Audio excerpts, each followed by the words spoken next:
వైఎస్ఆర్సీపీ పార్టీలో గెలవబోయే మంత్రులు కొంతమంది ఉన్నారండి. ఓకే, వారు ఎవరు అనే అంశంగా తీసుకున్నట్లయితే వాళ్ళు 8 మంది మినిస్టర్లు గెలుస్తున్నారండి యాజ్ పర్ నా క్యాలిక్యులేషన్. ఇక్కడ వాళ్ళు ఎవరు అనే అంశంగా తీసుకున్నట్లయితే రాష్ట్రంలో మొట్టమొదటిసారిగా చెప్పుకోదగిన పేరు పెద్దిరెడ్డి రామచంద్రారెడ్డి గారండి. వీరు పుంగని నుంచి పోటీ చేస్తున్నారు. వీరు ప్రత్యర్థిగా చల్ల రామచంద్రారెడ్డి గారు పోటీ చేస్తున్నారు.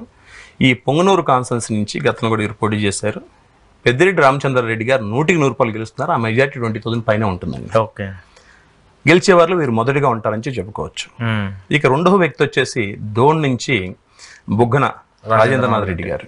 వీరు మంచి స్పీచ్, మంచి వక్తగా చెప్పుకోవచ్చు. వీరు కూడా డోన్ నుంచి మరలా గెలుస్తున్నారు.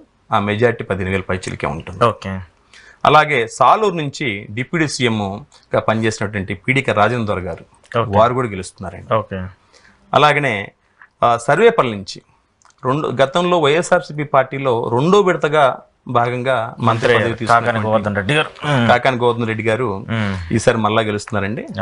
అక్కడ సోమిరెడ్డి చంద్రమోహన్ రెడ్డి గారు మరోసారి ఓడిపోబోతున్నారు. అలాగే చీపురుపల్లి జిల్లాలో మంచి పట్టున్న వ్యక్తి అండి. ఈయన జాతకం కూడా ఒక అద్భుతమైన జాతకం. అసలు యాక్చువల్ అతను సీఎం అవ్వాల్సిన వ్యక్తి. మరి ఆ టైంలో ఎందుకు అవ్వలేదు తెలియదు. అంటే ఇంకా రకరకాల ఎడ్యుకేషన్స్ ఉంటాయి కదండి. సీఎం క్యాండిడేట్ అతను యాక్చువల్లీ. సో ఈ చీపురుపల్లి కాన్స్టిట్యున్సీ నుంచి బొత్స సత్యనారాయణ గారు మరోసారి గెలుస్తున్నారు. ఆ మెజార్టీ కూడా చాలా ఎక్స్ట్రీమ్ లెవెల్లో ఉండబోతుంది. ఓకే, తర్వాత కడప కాన్స్టిట్యున్సీ నుంచి వైఎస్ఆర్సీపీ పార్టీలో మినిస్టర్గా పనిచేసినటువంటి అంజద్ బాషా గారు, వీరు మరోసారి గెలుస్తున్నారండి. అలాగే తుని నుంచి దాడిశెట్టి రాజా గారు, వీరు మరలా గెలుస్తున్నారండి. అలాగే కురుపం నుంచి మరొక డిప్యూటీ సీఎం గారు పాముల పుష్ప శ్రీవాణి గారు ఉన్నారండి. వీరి ప్రత్యర్థి అనేటువంటి జగదీశ్వర్ గారు. ఈ ఇద్దరు జాతకం చూసినప్పుడు నేను ఎన్నిసార్లు చూసినా కూడా ఇద్దరిది ఈక్వల్గా ఉందండి. అంటే ఇక్కడ డిప్యూటీ సీఎం గారు అనేటువంటి శ్రీవాణి గారు గెలుస్తారు, లేక జగదీష్ గారు గెలుస్తారంటే ఎన్నిసార్లు చూసినా కూడా రెండు ఈక్వల్గా వస్తున్నాయి అన్నమాట. సో రకరకాల మెథడ్ చూసిన తర్వాత నాకు అనిపించింది అంటే ఒక 1% ఎడ్జి సీఎం గారికే ఉందని చెప్పి, డిప్యూటీ సీఎం గారు అనేటువంటి శ్రీవాణి గారికే ఉందని చెప్పి చెప్పుకోవచ్చు. ఎగ్జాక్ట్లీ ఖచ్చితంగా కన్ఫామ్గా గెలుస్తారని చెప్పలేను, కానీ కొంత ఎడ్జ్ అయితే వీరికే ఉందని చెప్పుకోవచ్చు.